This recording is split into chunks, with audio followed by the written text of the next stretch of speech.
Hello, everyone. I know we don't have any session this weekend, and we have one next weekend. So I thought just to keep the continuity going, I'm going to send you the short video as a homework. Listen to it as a homework. It's going to be on the first thing that we are going to discuss, and we are going to discuss this in detail next session, and that is a Jiva. So what's a Jiva according to Vedanta and according to Gita? So, a jiva is a living being. Any living being which is alive is a jiva. And one which is not alive, which is achet, is a jada. So, there's a chetana and a being which is got chetana, which is called chet or consciousness, and that being is called a jiva, and one which doesn't have chetana, and that is a jada. So a stone is a jada. But a human being is a jiva, an animal is a jiva, a plant is a jiva, a bacteria is a jiva. All these are jivas. So I'm going to give you 4 points. I kind of compress them into 4 points about the jiva. I'm going to explain each one, but please remember these 4 points. And if you have any questions on any of them, don't wait till next Sunday. Just shoot me a text on the group, or you can even talk to me one-on-one. Let's address your doubts. In any case, we will be discussing this in more detail on Sunday. So I'm going to pull up one slide here, which I've prepared for us here. Okay, so hopefully you can see this. So the first point that I'm trying to make here is that every jiva has a subtle body. So how we distinguish between a jiva and something which is not a jiva is the presence of a subtle body. So a human being, I have a subtle body, you have a subtle body. The subtle body is different from a physical body. So you can see in this picture here, this outer circle represents the physical body. That's the shell. And inside the physical body is the subtle body. Now we can't see this subtle body. We can't smell, hear it. It is not, we can't perceive it through our senses. But it is there. And that's the subtle body is what brings life to the jiva. So what does the subtle body consist of? It consists of the mind, not the brain, the mind. The brain is a part of the physical body. You can see it, right? Anything you can see, any of our organs is a physical body. The mind we can't see, but it's there. It consists of our pranas. Pranas are the life forces. They say, uske pran chale gaye when he dies. That means the pranas have left the body, their subtle body, and they've gone away with the subtle body. They've left the physical body, so the person is no more alive. And then the indriyas. The indriyas are our sense organs and organs of action. And here the indriyas can be thought about in two ways. We normally think about our eyes when we say those are our indriyas, our organ of sight. But in Vedanta, when they say indriya, they mean the subtle indriyas. So the indriyas are in the subtle body. The eye is just a camera. What it sends are the signals, electric signals it sends to the brain, and from the brain it goes into the subtle eye. And that subtle eye is an indriya. Similarly, we have subtle ears and subtle organ of touch and so on, and of taste. So those indriyas, along with the mind, which processes these signals and the input from these indriyas, is how perception happens. So perception happens in the subtle body with the use of the subtle indriyas and the mind. So that's what the subtle body consists of. And every jiva has that. So that is point number one. Point number two is that the subtle body is the experiencer and the doer. So when I say I saw, a tree, it's not my eyes that see the tree. It's not my brain that sees the tree. It's the mind that sees the tree. And it sees the tree with the help of the subtle eye. That's how it sees the tree. So what is the physical body? The physical body is just an instrument. The eye is just like a camera. The ear is just like a microphone. Okay. And my vocal cords are just like a speaker. The one that is using and employing these tools, the speakers and the vocal cords and so on, is the mind, the subtle body. So the subtle body is the experiencer and the doer. So it uses the sense organs for experiencing. To see, it uses the eye; to hear, it uses the ear; to taste, it uses the tongue; and it uses the organs of action for doing. The organs of actions are like my hands, my legs, organs for procreation, organs for excretion. All of these are all things that has to be done. So those are being used by the subtle body to do.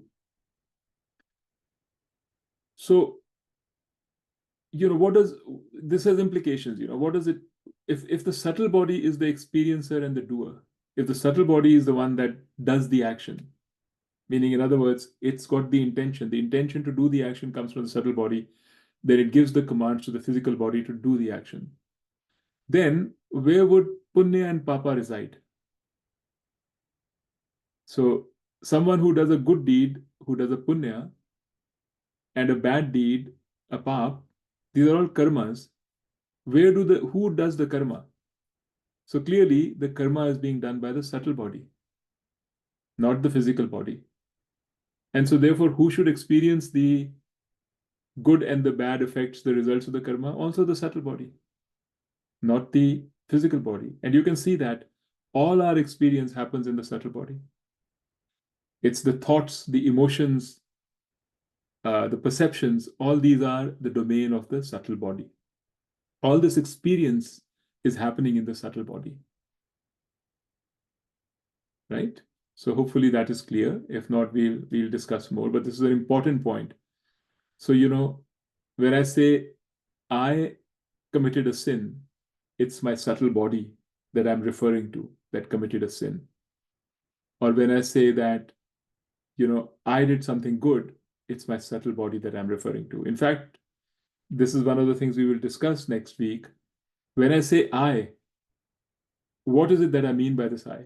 Am I referring to the physical body or the subtle body? And chances are, most of the time when you'll be talking about I, you'll be referring to the subtle body. You'll be talking about the intention, right? The experience, all that is happening in the subtle body. Okay, so this was point number 2. So let's go to point number 3. And this one now, this says that when the physical body dies, the subtle body does not die. So this is important, and this is where we get into all this punarjanam and all that. So think about it like this. If I think about me, when I say I'm talking about the subtle body. I have had infinite or many lifetimes, because me, the subtle body, has never died. It hundreds and thousands and millions of years ago, I was still there, and I'm still here now. I bring about a physical body. Me, the subtle body, takes on a physical body. And in any lifetime, I will have a physical body, and then the physical body dies. And I pick up another physical body. And I do the work there, and then that dies. And in the next lifetime, I pull up another physical body. And this physical body could be any physical body, could be anything. Doesn't have to be human. Could be a man, a woman, an animal, whatever. And it could be in any loka also. It could one physical body can be on earth, another could be in Swarg, another could be in Nark. There are actually 14 lokas in Vedanta. 7 higher lokas, earth and higher, and Prithvi and higher, and then 7 lower lokas, which are Patal and all that kind of stuff. And they're not very happy lokas. So depending on my karma, I could be picking up physical bodies in any loka. And the physical body, by the way, corresponds to the loka. So if I have the physical body of the earth, a human being on earth, will be matched with the atmosphere and the environment of the earth. So I will be able to pick up the experiences that I need from the earth. And they say that in Swarg, the physical body is very subtle. It can appreciate minor, very fine feelings and fine changes. And that's the swarg, because then, to enjoy that pleasure, that subtle pleasure, you need a body which can pick up that subtle pleasure, and then the subtle body can enjoy it. So that was my third point. In fact, actually, here, let me show you something, because I was telling you why it is important to know this before you can understand the Gita. Here I picked up two verses from the Gita. And this is section 212 and section 213. So that means the teaching in the Gita starts from the 11th verse of the second chapter. Before that, it's all about, Arjun talking about various things and how he doesn't want to fight and things like that. Bhagavan Krishna's teaching starts from the 11th verse of the second chapter. And the 12th verse of the second chapter, that means the second verse of his teaching itself, he starts talking about this. He said, Na tve vaham jatu nasam, na tvam neme janadhipaha, na chaiva na bhavishyamaha, sarve vayamataha param. So what it means is, there was never a time when I did not exist. Neither you nor these kings, he's talking about all the kings who are gathered to fight, nor will any of us cease to exist in the future. So what does it mean? That all of us have been existing and will always exist. So when he's saying, I did not exist, neither you, meaning I always existed, never died, you always existed, Arjun, what is he referring to? He can't be referring to the physical body, because physical body goes. Even Krishna lost his physical body. So obviously he's referring to the subtle body when he says, neither you nor these kings, there was never a time when they did not exist, nor will any of us cease to exist in the future. So he is referring to the subtle body. He's referring to this, the subtle body, because this is the one which goes on and on. He's not referring to the physical body. Okay. And there's another one here which says, I'm not going to read it out now, just quickly. Just as for the Jiva, the indweller of the body, there is childhood, youth, and old age, similar is the gaining of another body. With reference to that, a wise person does not come to grief. So he's saying that for the Jiva, he's defined the Jiva as the subtle body.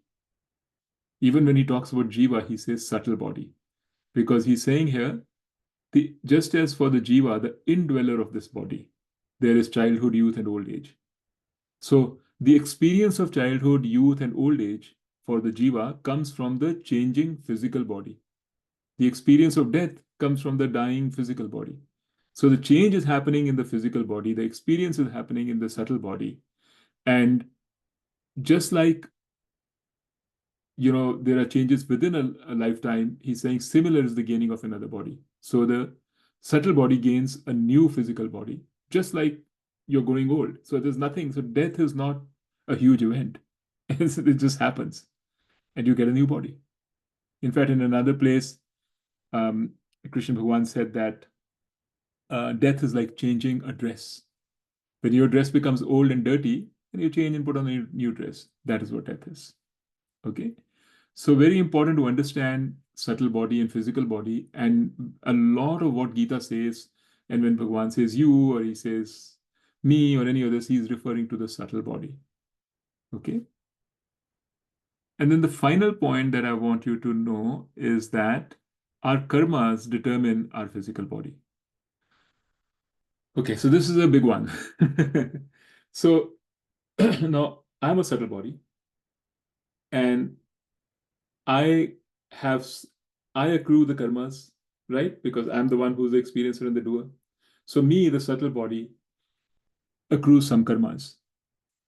And based on those karmas,